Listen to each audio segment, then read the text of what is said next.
So nirvana, awakening. It's a big topic, but there are a couple of issues with it that I have. Problems, I think, in either the way it's described or in the way that we understand it. So I'll discuss those problems coming right up.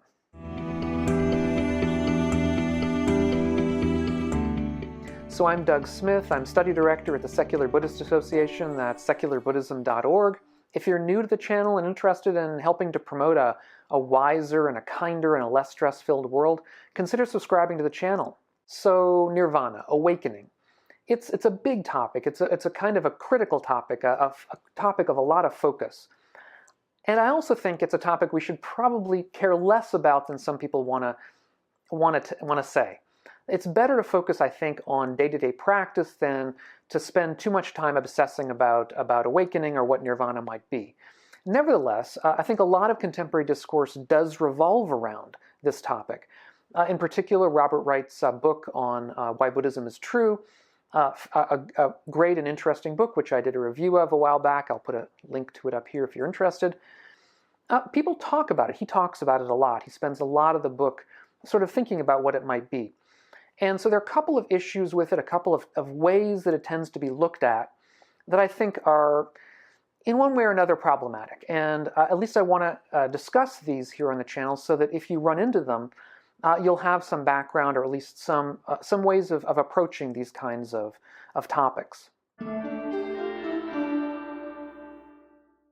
So the first issue is some people who say that the idea of nirvana or awakening or the awakened state is something that is ineffable or indescribable or something that is unconceptualizable, something that goes beyond all of our abilities to understand or conceptualize. And it's particularly, I think, motivated on later Buddhist writings, Buddhist writings from the Mahayana in particular, although there are aspects, a few here and there in the early writings that tend to support this kind of view.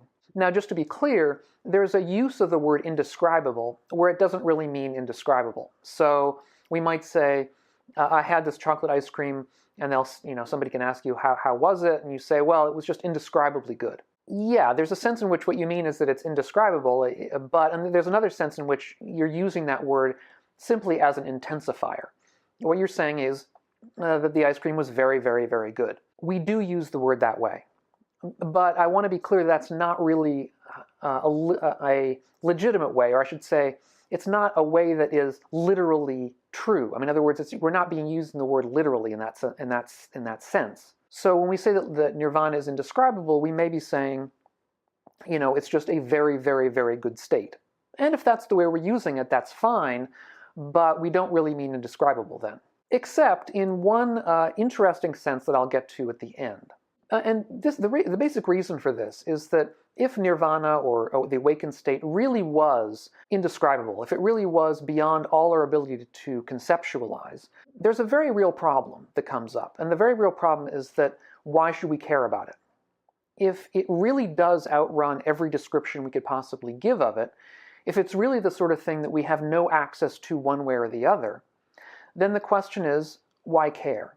If there's a state in the world which I simply have no access to, if I simply have no way of describing, no way of understanding, no way of putting words to or concepts to or anything, then it seems to me that that's a state that I should be basically uninterested in. Whereas I think within early Buddhism we find the reverse, which is that the state of nirvana, the state of awakening, is described a lot of ways, in a lot of very positive ways. So, for example, we have in one text a very long, a very lengthy list of descriptions, such as it's described as the far shore, the subtle, the very difficult to see, the unaging, the stable, the undisintegrating, the unmanifest, the unproliferated, the peaceful, the deathless, the sublime, the auspicious, the secure, the wonderful, the amazing, the unailing, the unafflicted, dispassion, purity, freedom, the shelter, the asylum, the refuge. It's also described typically as the unconditioned, or in the Udana, which is another collection of early texts, it's described as unwavering bliss. Now, I mean, clearly the state can't be both beyond conceptualization and beyond description and indescribable and have it be true that these things are true of it. If it's really unwavering bliss, then it's not indescribable. It's describable as unwavering bliss. And this may seem like a pedantic kind of minor point, but I think it points to a greater issue with that kind of understanding of nirvana as something that goes beyond all of our ability to understand. Because if it did, again, we would have no particular interest in it. The reason we have interest in it is because it is described positively so many times in the early texts. It's a goal, it's an ideal. And even to understand it as an ideal is to understand something about it, that it's supposedly better than what we have now. Now, there is one way that we can say that nirvana, or indeed any unusual kind of experience, is beyond language or beyond our ability to conceive. And to get this across, there's a very powerful and famous example from late 20th century philosophy by a philosopher named Frank Jackson, who set up a thought experiment. He talks about a woman named Mary, who is an expert on neuroscience, an expert scientist. We can think of her as a kind of Einsteinian genius who knows all that there is to know about the sciences and about the descriptions of the world. And she, let's say, this is a thought experiment. She's brought up all of her life in a room or in a series of rooms that are all black and white. So these are rooms without any kind of color in them. And the idea is that she lives her whole life here, and she asks lots of questions of the outside world because she has, let's say, a computer or a telephone or something like that, and she can use Skype. She asks lots of questions about color vision, and she learns all about it, and she knows how colors are produced with wavelengths of light in the world, and she knows how the eye interprets the colors with the different kinds of cones in the eye, and she knows how the information is sent from the cones to the visual cord. She knows everything there is to know about color vision, about what it is, all the descriptions. That's what we're focused on with Mary, is that she knows all the descriptions about it. Any description that one could expect, she would know. So at some point, let's say later on in her life, she's allowed to exit the room. So they unlock the door, they open the door, and she's able to go outside. And now, for the first time, she sees the color red. And Frank Jackson asks, is there something that she learns? It seems intuitively like there is something she learns. She learns what red looks like. Of course, there's a sense in which that outruns all of her descriptions. In other words, she had all the descriptions, but she learns something new. She learns what's called the qualia, the qualitative experience of red. The quale, it's a technical term in philosophy. The qualitative experience of the color red. And that is indeed something that seems to outrun our ability to get across in language, because merely using language would not be enough. We couldn't give her the experience of red just with a bunch of descriptions if she hadn't seen it herself. This is a way in which experience outruns language in a small sense. Because let's say you haven't experienced the taste of a mandarin orange ever in your life. Now, but you've experienced oranges.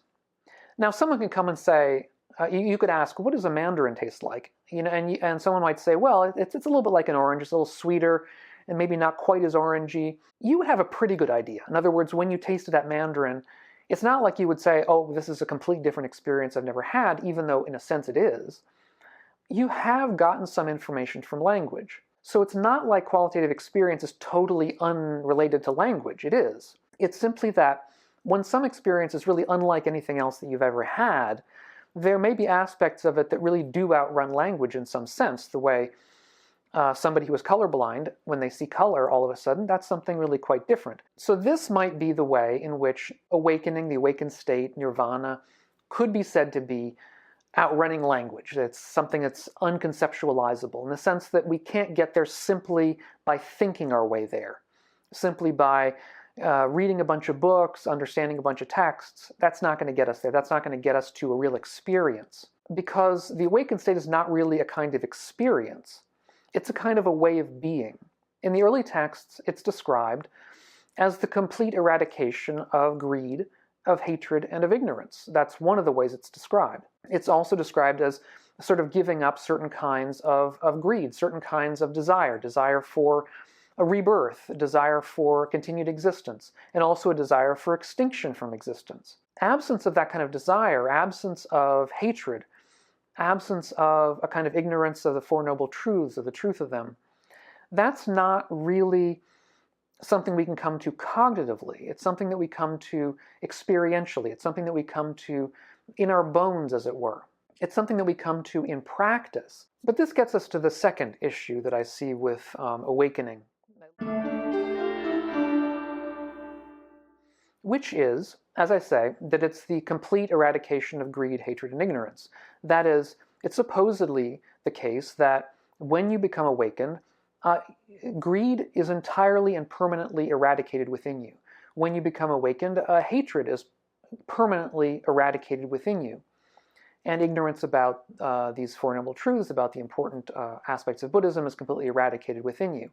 So these things never recur. It's described when someone obtains awakening, he's abandoned these states. He's cut them off at the root, made them like a palm stump, done away with them so that they are no longer subject to further arising. In a different context, perpetual liberation. And it says it's impossible for that monk to fall away from that perpetual deliverance. And this, of course, is a very powerful kind of idea of a state that we could attain that would be permanent, that would be unchanging, that would never leave us. My problem with this is simply that within a world that is always changing, with bodies that always change, with brains that always change, and with minds that always change, it's not clear to me how this could be the case. We know that with aging brains, with aging minds, we have people with dementia. Dementia is a normal human occurrence. Various forms of dementia are normal human occurrences. Mental illness within later life of different kinds are normal human occurrences. And it's not clear to me how it could be the case that we could have a state that was literally permanent. Now, I don't want to get too much into other options, but there are a couple of possibilities. One is you make it a sort of an after-the-fact description. If somebody never loses it, then you say, oh, well, that person was awakened because they died without coming out of that state or without changing. That's one way we could take it. Another way we could take it is simply to say that the awakened state is really what's called parinibbana, which is the state that happens at death, which really was the sort of ultimate awakening for the Buddha. There was awakening during his life with remainder that included the rest of his life that he lived out after his experience under the Bodhi tree. And then there was parinibbana, or the ultimate nirvana, which was what happened when he died. And of course, if we restrict awakening to death, then we get around this issue. But I don't think that was the intention of the early texts, and I think it takes away a lot of the power of the state if we simply put it at the end of life. Basically, I would ask you to reflect upon this and let me know what your thoughts are about this kind of state, and whether the possibility of a really permanent state is real within a changeable human life. Now, as I said at the beginning, I don't think that an overly focused interest in awakening is really useful. I don't think it's helpful. I think it's much more useful to focus on our day-to-day practice. And in particular, I don't think it's useful to think of awakening or nibbana as some kind of a magical state that somehow is supernatural, or the sort of thing that is outside of all of our understanding. I think it's much more useful to understand nibbana or awakening as the ending of greed, the ending of hatred. And if it's not possible to get quite to that permanent state, it certainly is possible to reduce hatred. It certainly is possible to reduce greed.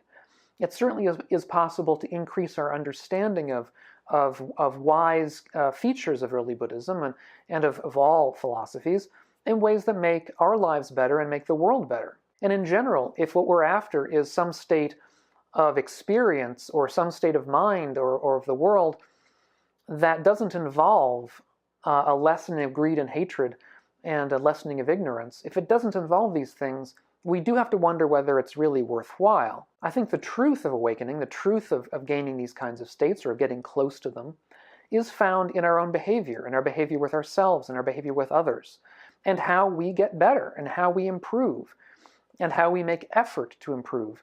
And this is a long-term kind of project, at least for most of us. So I hope that this has been a useful discussion. If you have your own issues here, put them down in the comments below. Your own issues with Nibbana, with awakening, or some ways of getting around these issues I've discussed. I'd be really interested to hear what you have to say. And if you're interested in other discussions or posts from time to time on related kinds of topics, check out my Patreon page, which is I've linked to it at the end and down below. And we will catch you on the next one of these videos. So thanks so much for being here. Thanks for your questions and your comments in the past, and please be well.